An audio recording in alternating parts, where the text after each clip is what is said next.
I think I have told you before about the analogy of the elephant. An elephant that gets used to being tied by a chain on a tree. Sabi nila, even if you replace the chain with a string or a thread, the poor animal will still stay in its place. Liberating it from captivity involves more than just removing the chains. You have to liberate it gradually from its conditioning. Well, this is what God seems to be telling Samuel. In our first reading today, we're told that the people were asking for a king to rule over them. And Samuel, the prophet, is distressed by this. He is taking it personally because the prophet is also the judge.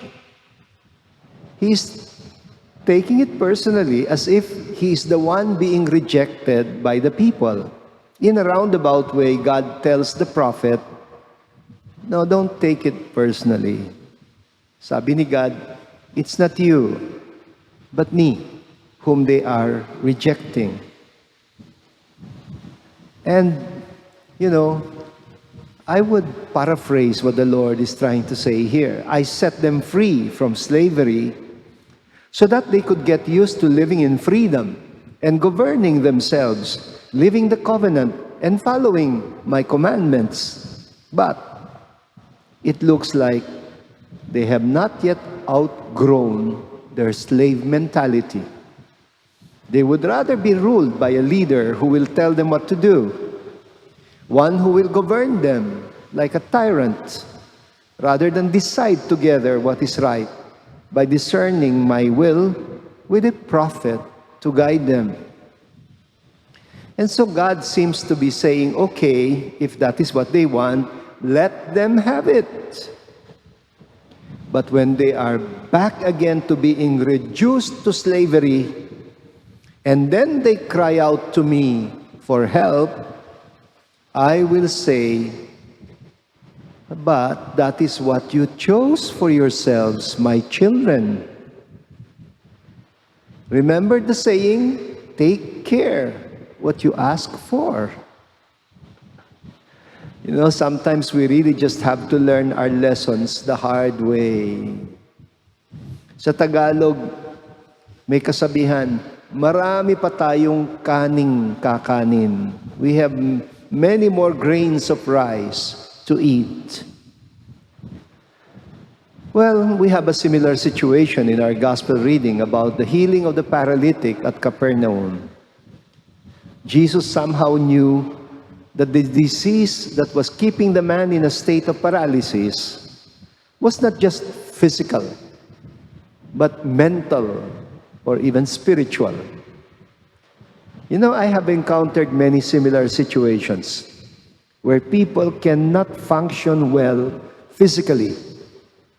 Not really because they are incapacitated, but because they are bogged down by guilt or by fears, by anger, resentment, or by some unresolved issues in the past, like some traumas in the past or experiences of abuse. They are like inner voices that keep rewinding and replaying themselves over and over again, making the individual resigned to the thought that he is worthless, useless, hopeless, good for nothing, or beyond redemption. Kahit nga yung ating pambansang bayani, si Jose Rizal, he knew that it took more than an armed revolution to liberate the Filipinos from the Spanish colonial rule. He knew that we had to liberate ourselves first from our own colonial conditionings that had become so deeply rooted in our consciousness after almost, more than 3 centuries of subservience to our colonial masters.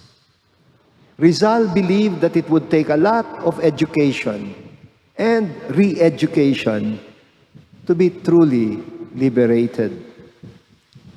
That there were many things that we had yet to unlearn before we could learn to stand on our feet as a nation. It is more challenging to heal attitudes that have been atrophied or immobilized for a long time, like the attitudes of the Pharisees in the gospel. It is a lot easier to cure legs and limbs, to make people stand on their feet again, than to heal the minds and liberate people from their conditionings and restore them to their functionality. Maybe ganoon din.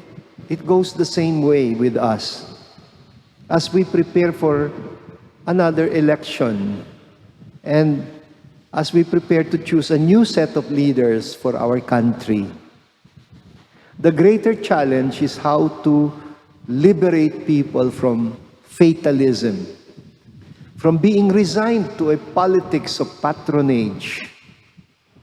How to get our people to believe that they are not powerless, that we can make things better if we want to, that we do not need to be resigned to being a paralyzed nation, that we need to set ourselves free from the tendency to belittle ourselves or to just submit to our fate.